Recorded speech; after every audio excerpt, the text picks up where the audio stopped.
بسم الله الرحمن الرحيم. السلام عليكم ورحمة الله وبركاته. مستمعينا ومشاهدينا الأفاضل في كل مكان، نرحب بكم في هذه الحلقة الجديدة من برنامجكم برنامج مسابقات العشر من ذي الحجة.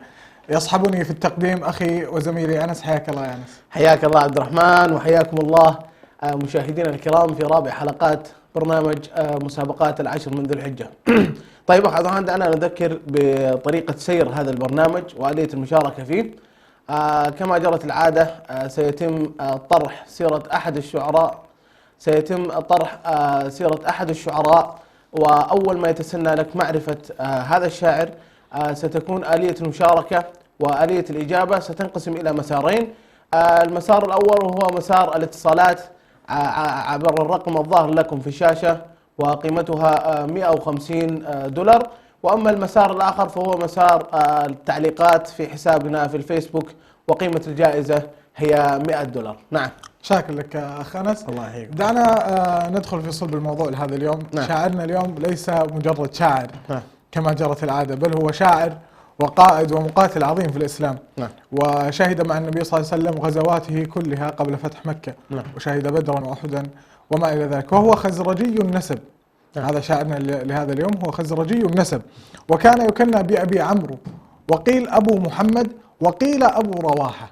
نعم. أي أنه كان يكنى بأبي رواحة. نعم. وكان من السابقين إلى الإسلام من الأنصار، وهو أخو الصحابي الشهير أبو الدرداء من أمه، أي أنه يتصل به مع أمه. نعم. نعم.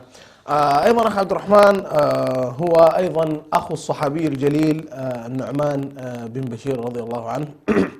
وكما تعلم أخي عبد الرحمن أن النبي صلى الله عليه وسلم كان له 3 شعار، وكان من ال3 شعار الشاعر حسان بن ثابت وكعب بن مالك رضي الله عنه، وشاعرنا الثالث هو كان ثالث شعراء النبي صلى الله عليه وسلم. نعم. طبعا في له حادثة شهيرة في مؤتة، في معركة مؤتة، وكان المسلمين سيغلبون بسبب قلة العدد، وقد استلم الراية في هذا أولا زيد بن حارثة، ثم استلمها جعفر بن أبي طالب، ثم انتقلت الراية إلى الثالث وهو شاعرنا لهذا اليوم. نعم. وكما ذكرت أنه كان مقاتل عظيم وكان قائد في الإسلام. انتقلت إليه الراية ثالثا بعد هؤلاء الصحابة، فتردد في أخذها، وقد قتلوا من قبله. فلما تردد في أخذها أنشد: أقسمت يا نفسي لتنزلن طائعة أو لتكرهن، قد أقبل الناس وشدوا الرنة، ما لي أراك تكرهين الجنة، قد طالما قد كنت مطمئنة. نعم. لعلنا مستمعين ومشاهدينا الأفاضل في كل مكان نترككم إلى فاصل قصير ونعود إليكم، فابقوا معنا.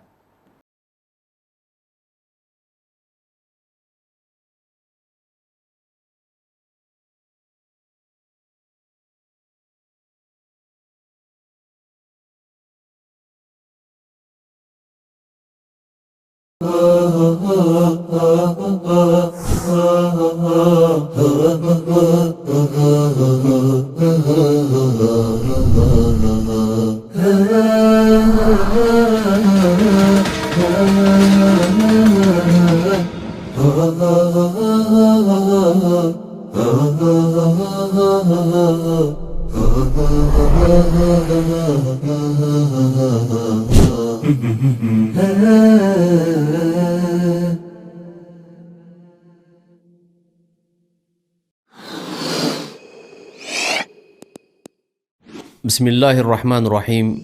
السلام عليكم ورحمة الله وبركاته.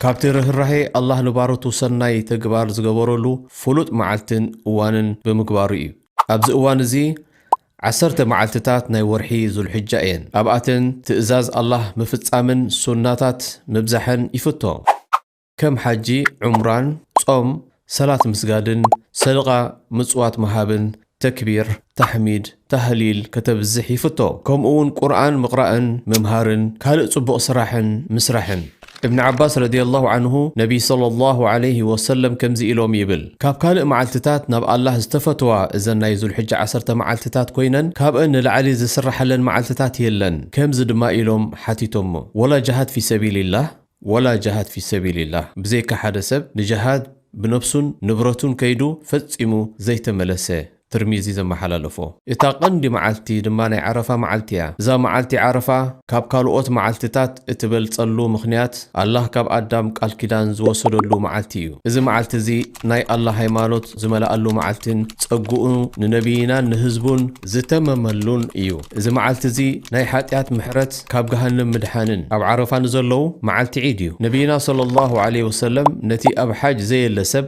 معلتي حج تصوموا إلهم كم زدما إلهم تصوم معلت عرفة نايز حلفت عامتن نايت متس عامتن مغفرة كقبر لنا الله نلمن مسلم زمزقبوه نبينا محمد صلى الله عليه وسلم زبلت دعاء أم معلت عرفة أنن اتم زحالفوا نبيات زبولو بزيك حادي الله بحق يهن جزء زقبأنا كالأملاخ يلن شركة زي بلو نقسنا ناتو مزقانا نعوو قبل علي كله كإلت زلويو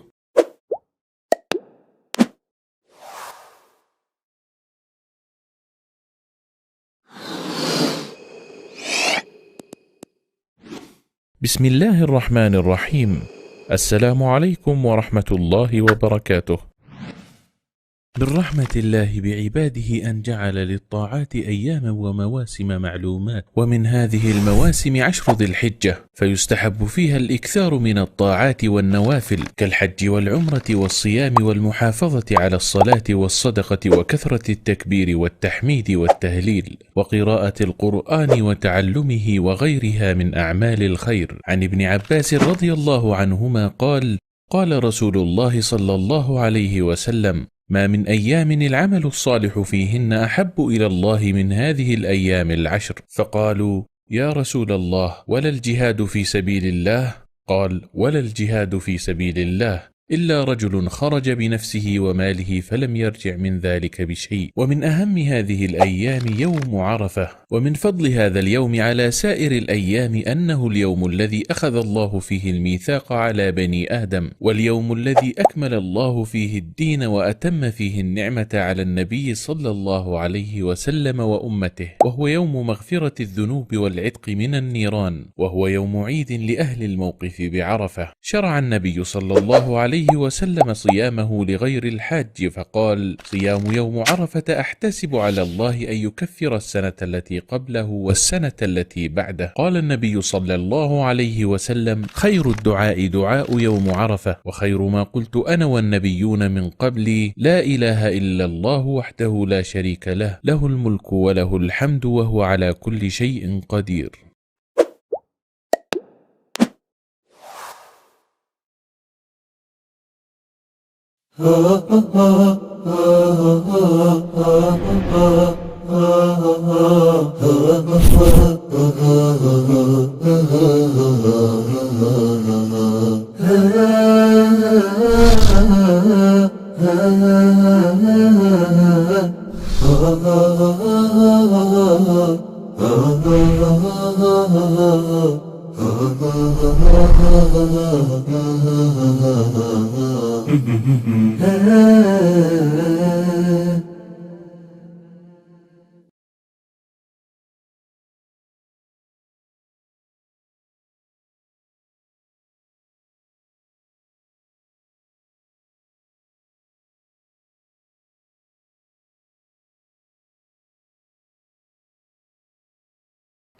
أهلا وسهلا بكم مشاهدينا الكرام بعد هذا الفاصل القصير. أخي عبد الرحمن، ذكرنا أن شاعرنا لهذا اليوم كان خاله النعمان بن بشير رضي الله عنه وكان من شعراء النبي صلى الله عليه وسلم الثلاثة. كما تعلم أخي عبد الرحمن أن للنبي صلى الله عليه وسلم 3 شعراء، حسان بن ثابت رضي الله عنه، وكعب بن مالك رضي الله عنه، وشاعرنا هو الثالث للنبي صلى الله عليه وسلم. نعم. طيب لعل الاتصالات بدأت تتوافد، ما شاء الله. المشاهدين عرفوا الإجابة. نستقبل أول اتصال. ألو، السلام عليكم. وعليكم السلام. وعليكم السلام ورحمة الله وبركاته. الاسم الكريم، من وين تكلمينا؟ هالة محمد من الرياض. هالة محمد من الرياض. تعرفتي على الشاعر لهذا اليوم أخت هالة؟ عبد الله بن رواحة. عبد الله بن رواحة، يحالفكم الحظ إن شاء الله.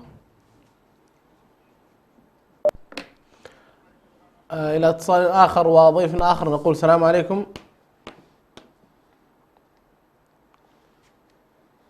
ألو، السلام عليكم.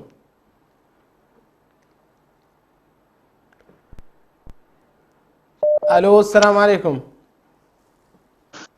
وعليكم السلام ورحمة الله.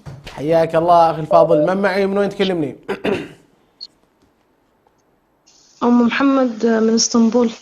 أم محمد من اسطنبول، حياك الله أخت أم محمد. هل عرفتي شاعرنا لهذا اليوم؟ أيوة نعم، عبد الله بن رواحة إن شاء الله. عبد الله بن رواحة، نتمنى لك حظا طيبا أختي أم محمد، ويحالفك الحظ إن شاء الله اليوم تفوزين معنا. وإلى اتصال آخر. ألو، السلام عليكم. السلام عليكم. وعليكم السلام ورحمة الله. الاسم الفاضل، الاسم الكريم، من وين تكلمنا؟ حمزة من ماليزيا، كوالالمبور. حمزة من ماليزيا. هل تعرفت على الشاعر هذا اليوم أخ حمزة؟ هو الشاعر عبد الله بن رواحة رضي الله عنه. عبد الله بن رواحة. والاسم الكامل أخ حمزة؟ حمزة ممدوح صلاح الدين. حمزة ممدوح صلاح الدين. شاكر لك هذا الاتصال ويحالفك الحظ إن شاء الله. إلى اتصال آخر وضيف آخر نقول السلام عليكم.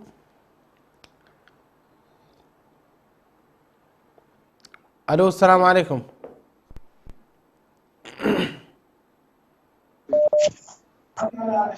ألو، السلام عليكم. حياك الله أخي الفاضل، هل تسمعني؟ ألو، السلام عليكم. وعليكم السلام ورحمة الله، حياك الله. من معي من وين تكلمين يا أختي الفاضلة؟ حنان محمد من الرياض. حنان محمد من الرياض، حياك الله أخت حنان. هل عرفتي شاعرنا لهذا اليوم؟ إيه. تفضلي. عبد الله. عبد الله، أعيد الإجابة مرة أخرى.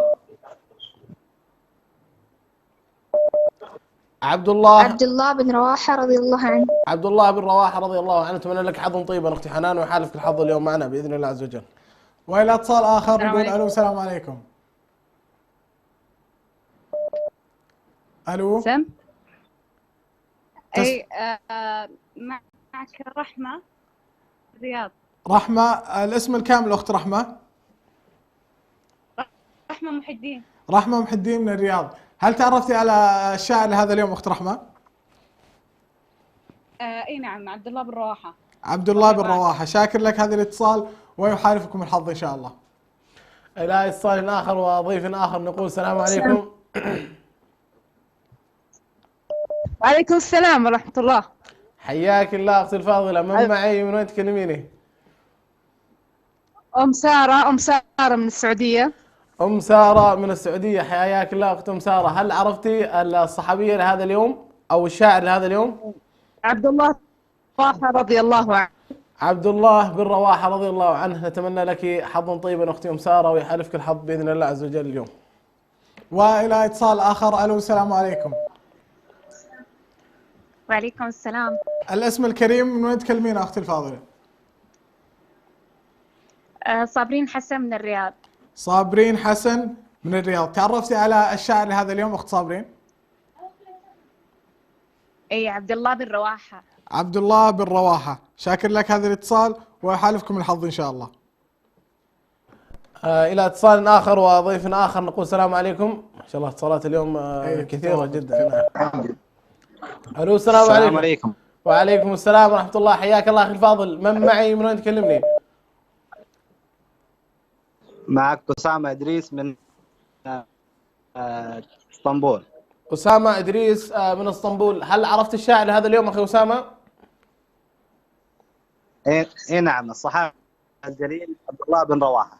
عبد الله بن رواحة. أسامة إدريس من اسطنبول، نتمنى لك حظا طيبا إن شاء الله ويحالفك الحظ بإذن الله.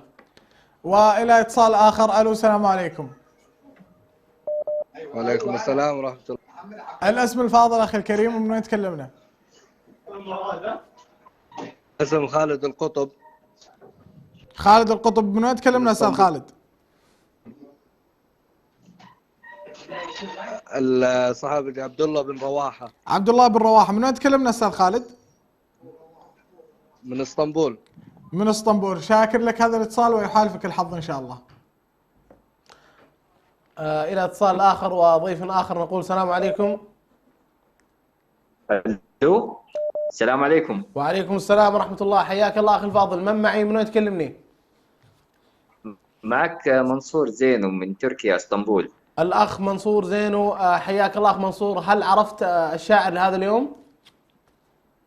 ان شاء الله باذن الله. عبد الله بن رواحه. حبيب عبد الله بن رواحة رضي الله عنه. اتمنى لك حظا طيبا أخي منصور ويحالفك الحظ بإذن الله. والى اتصال اخر نقول الو السلام عليكم.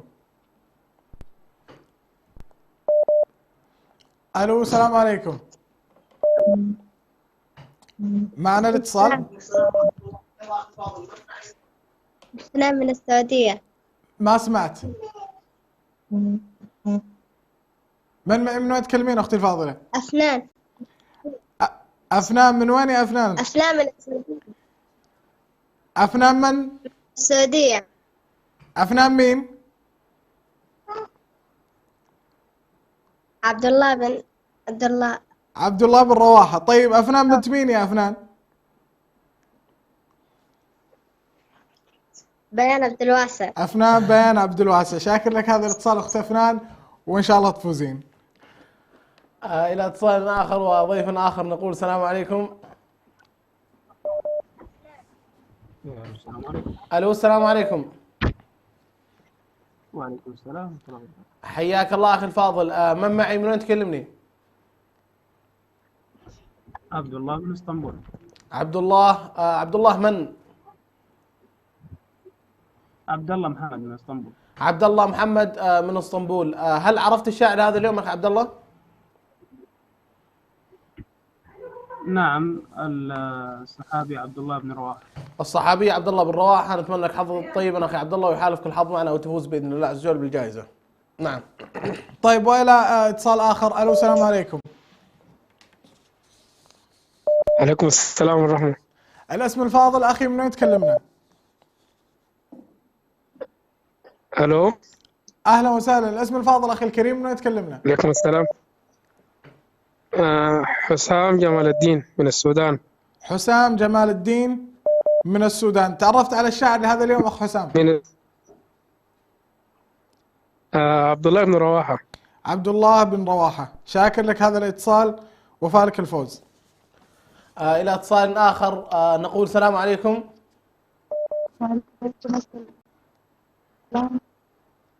الو السلام عليكم.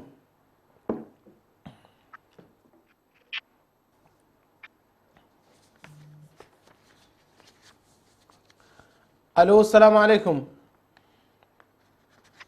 اخي هل تسمعني؟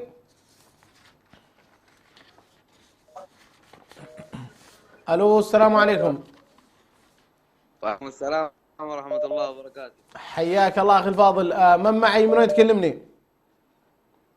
معاك عمار محمد عبد الله من اسطنبول. الاخ عمار محمد عبد الله من اسطنبول. حياك الله اخي عمار. هل عرفت شاعرنا لهذا اليوم؟ نعم الله يسلمك. الجليل عبد الله بن رواحة رضي الله عنه. عبد الله بن رواحة رضي الله عنه. اتمنى لك حظا طيبا اخي عمار ويحالفك الحظ معنا باذن الله. والى اتصال اخر. الو السلام عليكم. وعليكم السلام ورحمة الله وبركاته. الاسم الفاضل اخي الكريم من وين تكلمنا؟ الاسم نبيل امين علي من اسطنبول. نبيل امين علي من اسطنبول. تعرفت على الشاعر لهذا اليوم استاذ نبيل؟ اي صحيح، الصحابي الجليل عبد الله بن رواحه رضي الله عنه. عبد الله بن رواحه رضي الله عنه. شاكر لك هذا الاتصال وفالكم الفوز. إلى اتصال أخير في حلقتنا اليوم، نقول السلام عليكم. وعليكم السلام. حياك الله أختي الفاضلة، من معي؟ من وين تكلميني؟ مها أم تولين من الرياض. مها أم تولين من الرياض، حياك الله أختي مها. هل عرفتي شاعرنا لهذا اليوم؟ عبد الله بن رواحة. عبد الله بن رواحة، نتمنى لك حظا طيبا أختي مها، ويحالفك الحظ بإذن الله عز وجل معنا اليوم وتفوزين بإذن الله عز وجل بالجائزة. نعم. طيب الآن ناخذ اتصال إضافي. ألو السلام عليكم. وعليكم. ألو السلام عليكم. وعليكم السلام ورحمة الله. حياك الله أخي الفاضل، اسم الكريم من وين تكلمنا؟ معك عبد الرحمن حسن. عبد الرحمن؟ أيوة عبد الرحمن أيمن. عبد الرحمن أيمن؟ نعم. طيب من وين تكلمنا أستاذ عبد الرحمن؟ عبد الرحمن ما سامع، قلت شنو؟ من وين تكلمنا أستاذ عبد الرحمن؟ عبد الله بن رواحة. عبد الله بن رواحة. طيب من المدينة أستاذ عبد الرحمن، من وين تكلمنا؟ عبد الرحمن أيمن. عبد الرحمن أيمن. من وين؟ أيمن أنور. من السودان. من السودان. شاكر لك هذا الاتصال ويحالفك الحظ إن شاء الله. طيب الآن نتطرق إلى بعض المواضيع الهامة يا أنس. نعم. إذا تكلمنا أن احنا في هذه الأيام الفضيلة كما ذكرنا سلفا أنه يجب على المرء أن يعمل من الطاعات والعبادات ما يقربه من الله سبحانه وتعالى. نعم. لعلنا نذكر اليوم أن هذا كان فعل نبينا محمد صلى الله عليه وسلم، والاقتداء بفعل النبي صلى الله عليه وسلم بحد ذاته أجر، والاقتداء بالنبي صلى الله عليه وسلم في العبادات أجر واقتداء، فأنت في هذا تكسب أجرين. والاقتداء بسيرتهم بسيرة النبي صلى الله عليه وسلم فلاح وخير وقرب من الله سبحانه وتعالى. في ذلك يقول الله سبحانه وتعالى: أولئك الذين هدى الله فبهداه مقتدي. نعم. وفي هذه الآية المباركة أمر الله سبحانه وتعالى النبي صلى الله عليه وسلم أن يقتدي بأولي العزم من الرسل، وأمرنا وجاء في الأثر لنا نحن كمسلمين أن نقتدي بالنبي صلى الله عليه وسلم الذي هو قدوته الأنبياء والرسل من بعده، مثل سليمان وداود وإسحاق ويعقوب وما إلى ذلك. نعم. والاقتداء بالصالحين أصل في ديننا، أي أنه ليس شيئا تابعا أو ليس شيئا ثانويا، بل هو أصل في ديننا، ومن رحمة الله بنا أن يسر لنا مثل هؤلاء الأنبياء السهل الاقتداء بهم.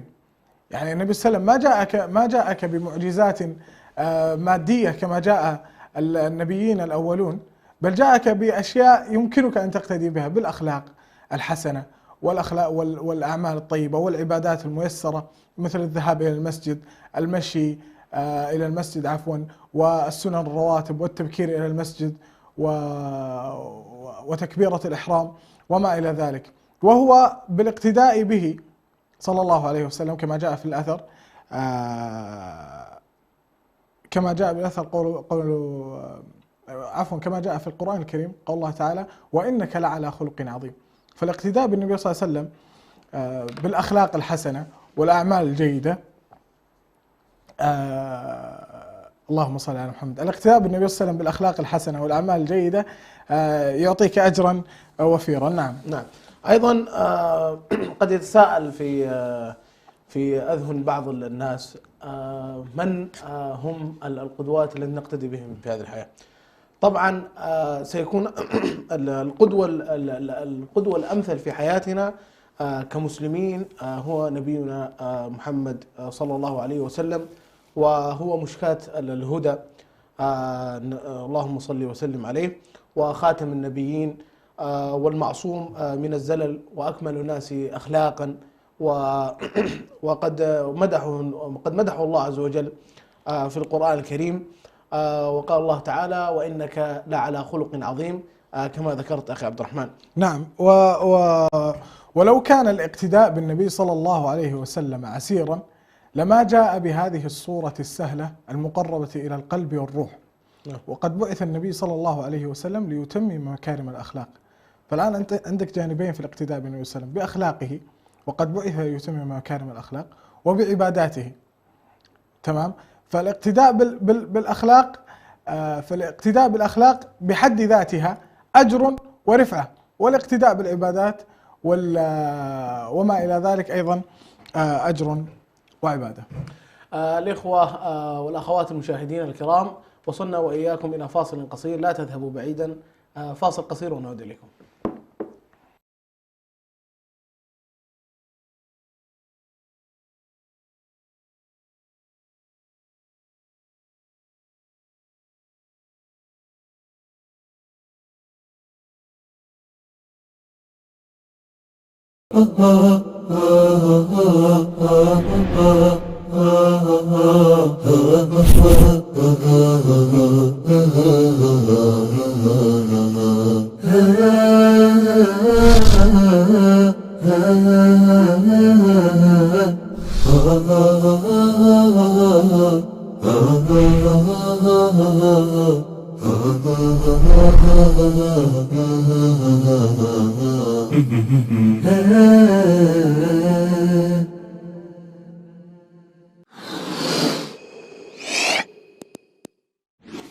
بسم الله الرحمن الرحيم. السلام عليكم ورحمة الله وبركاته.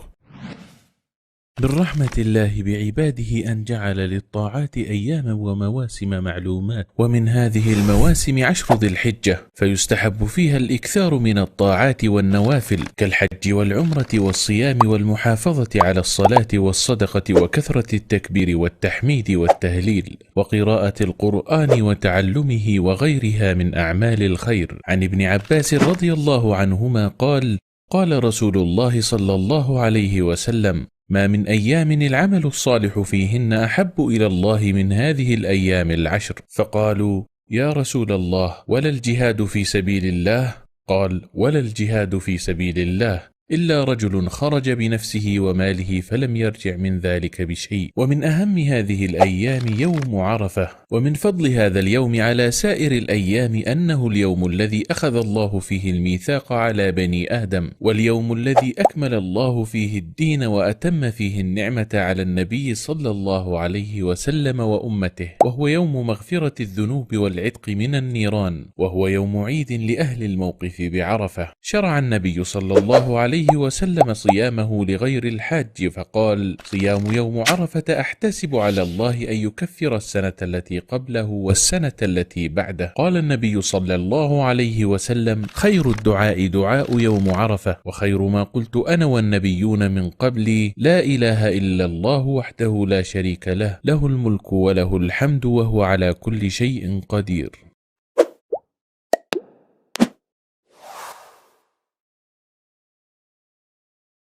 ኤሪትሪያ ዓብይ ታሪክ ዘለዋ ሃገር እያ።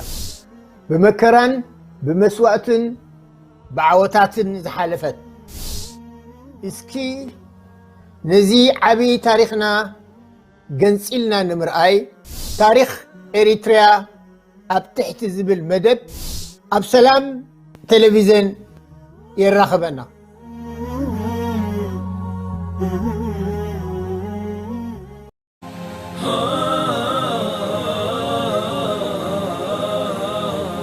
مسلمون دعاة سلام، نهجنا حب ووئام، نلتقي برحاب الله والأخوة في الإسلام. مسلمون دعاة سلام، نهجنا حب ووئام، نلتقي برحاب الله والأخوة في الإسلام. بلد العليا مجدك يحيى، بلد العليا مجدك يحيى،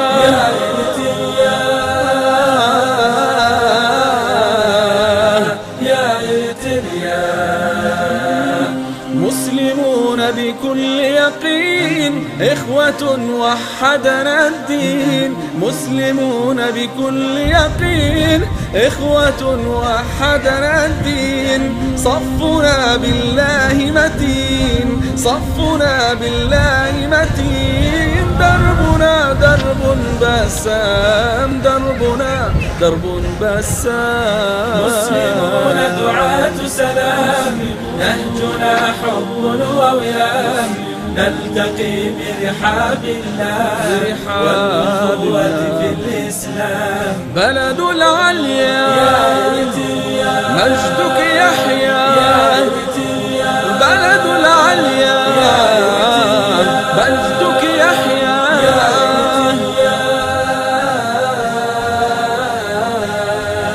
يا إريتريا مسلمون وطنيون في العلا إريتريون مسلمون وطنيون في العلا إريتريون نعشق الوطن الميمون نعشق الوطن الميمون نبتني فيه الأحلام نبتني فيه الأحلام مسلمون دعاة سلام نهجنا حب ووئام نلتقي برحاب الله والأخوة في الإسلام بلد العليا مجدك يحيى بلد العليا مجدك يحيى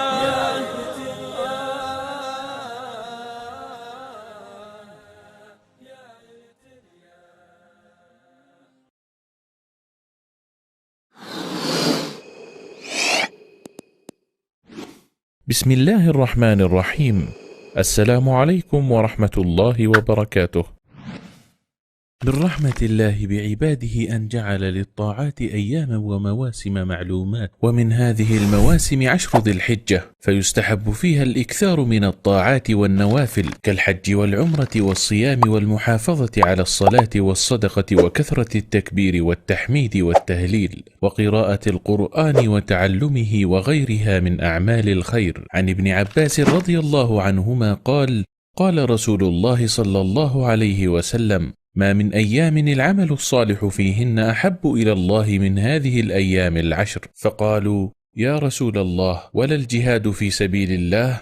قال: ولا الجهاد في سبيل الله إلا رجل خرج بنفسه وماله فلم يرجع من ذلك بشيء. ومن أهم هذه الأيام يوم عرفة. ومن فضل هذا اليوم على سائر الأيام أنه اليوم الذي أخذ الله فيه الميثاق على بني آدم، واليوم الذي أكمل الله فيه الدين وأتم فيه النعمة على النبي صلى الله عليه وسلم وأمته، وهو يوم مغفرة الذنوب والعتق من النيران، وهو يوم عيد لأهل الموقف بعرفة. شرع النبي صلى الله عليه وسلم صيامه لغير الحاج، فقال: صيام يوم عرفة أحتسب على الله أن يكفر السنة التي قبله والسنة التي بعده. قال النبي صلى الله عليه وسلم: خير الدعاء دعاء يوم عرفة، وخير ما قلت أنا والنبيون من قبلي: لا إله إلا الله وحده لا شريك له، له الملك وله الحمد وهو على كل شيء قدير.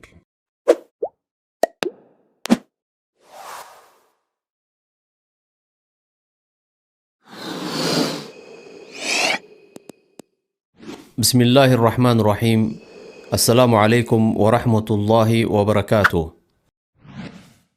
ካብቲ ርህራሄ አላህ ንባሮቱ ሰናይ ተግባር ዝገበረሉ ፍሉጥ መዓልትን እዋንን ብምግባሩ እዩ። ኣብዚ እዋን እዚ 10 መዓልትታት ናይ ወርሒ ዙልሕጃ እየን። ኣብኣተን ትእዛዝ አላህ ምፍጻምን ሱናታት ምብዛሕን ይፍቶ፣ ከም ሓጂ፣ ዑምራን፣ ጾም፣ ሰላት ምስጋድን፣ ሰደቃ ምጽዋት መሃብን፣ ተክቢር፣ ተሕሚድ፣ ተህሊል ከተብዝሕ ይፍቶ፣ ከምኡውን ቁርአን ምቕራእን ምምሃርን ካልእ ጽቡቕ ስራሕን ምስራሕን። ابن عباس رضي الله عنه نبي صلى الله عليه وسلم كمزي إلوم يبل كاب كالئ معلتتات نب الله استفتوا إذن نايزو الحجة 10 معلتتات كوينن كاب أن العلي زسرح لن معلتتات يلن كمز دما إلوم حتيتم ولا جهاد في سبيل الله ولا جهاد في سبيل الله بزيك حدثب لجهاد بنفسون نبرتون كيدو فتسمو زيت ملسة ትርሚዚ ዘመሓላለፎ እታ ቀንዲ መዓልቲ ድማ ናይ ዓረፋ መዓልቲ እያ እዛ መዓልቲ ዓረፋ ካብ ካልኦት መዓልትታት እትበልጸሉ ምኽንያት ኣላህ ካብ ኣዳም ቃል ኪዳን ዝወሰደሉ መዓልቲ እዩ እዚ መዓልቲ እዚ ናይ ኣላህ ሃይማኖት ዝመላኣሉ መዓልትን ጸጉኡ ንነቢይናን ንህዝቡን ዝተመመሉን እዩ እዚ መዓልቲ እዚ ናይ ሓጢያት ምሕረት ካብ ገሃነም ምድሓንን ኣብ ዓረፋ ንዘለዉ መዓልቲ ዒድ እዩ ነቢይና ሰለላሁ ዐለይሂ ወሰለም ነቲ ኣብ ሓጅ ዘየለ ሰብ መዓልቲ ሓጅ ጹሙ ኢሎም ከምዚ ድማ ኢሎም ጾም መዓልቲ ዓረፋ ናይ ዝሓለፈት ዓመትን ናይ ትመጽእ ዓመትን መቕፊራ ክገብረልና ንኣላህ ንልምን ሙስሊም ዝመዝገብዎ ነቢይና መሐመድ ሰለላሁ ዐለይሂ ወሰለም ዝበለጸ ዱዓ ኣብ መዓልቲ ዓረፋ ኣነን እቶም ዝሓለፉ ነቢያትን ዝበልዎ ብዘይካ ሓደ ኣላህ ብሓቂ ክንግዝኦ ዝግብኣና ካልእ ኣምላኽ የለን ሸሪካ ዘይብሉ ንግስና ናቱ ምዝጋና ንዕኡ ኣብ ልዕሊ ኩሉ ክእለት ዘለዎ እዩ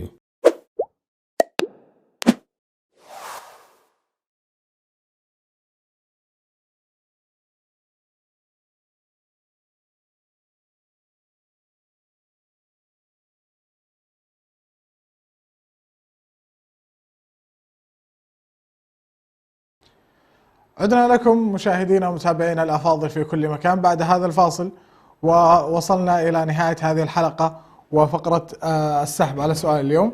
طبعا الإجابة كانت عبد الله بن رواحة وأغلب الإجابات كانت صحيحة إن لم تكن كلها. ما شاء الله نبدأ معك أخ أنس.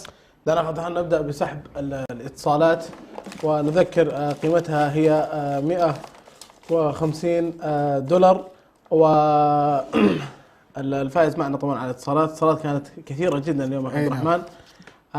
دعنا نبارك للفائز معنا الأخ حمزة ممدوح صلاح الدين من ماليزيا. ألف مبروك أخي حمزة. نبارك للأخ حمزة ممدوح صلاح الدين متصل من ماليزيا نبارك له فوز وجائزة بقيمة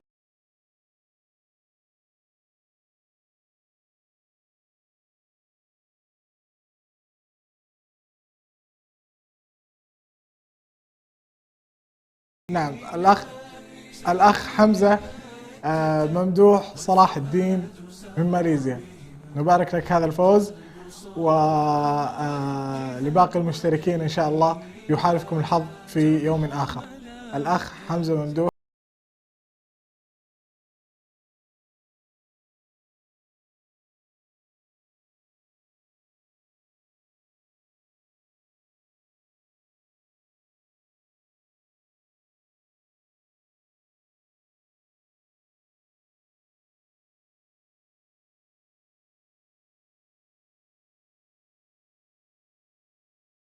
الأخ حسان أو حسن عبدو. الأخ لو تعرضها عندك. الأخ حسن عبدو ألف مبروك لك أخ حسن عبدو جائزة بقيمة $100. ألف مبروك لك أستاذ حسن ونتمنى إن شاء الله للجميع الفوز معنا بالجوائز في الحلقات القادمة. ألف مبروك للأخ حسن عبدو قيمة الجائزة $100. ألف مبروك لك أخ حسن ونتمنى أخ عبد الرحمن إن شاء الله للمشاركين حظا جميلا في الأيام القادمة ونزل معنا تقريبا 3 أيام نعم في الحلقات. نعم بإذن الله يحالفكم الحظ مشاهدينا ومتابعينا الأفاضل في كل مكان. نلتقيكم في حلقات قادمة بإذن الله. كونوا على الموعد وابقوا معنا والسلام عليكم ورحمة الله وبركاته.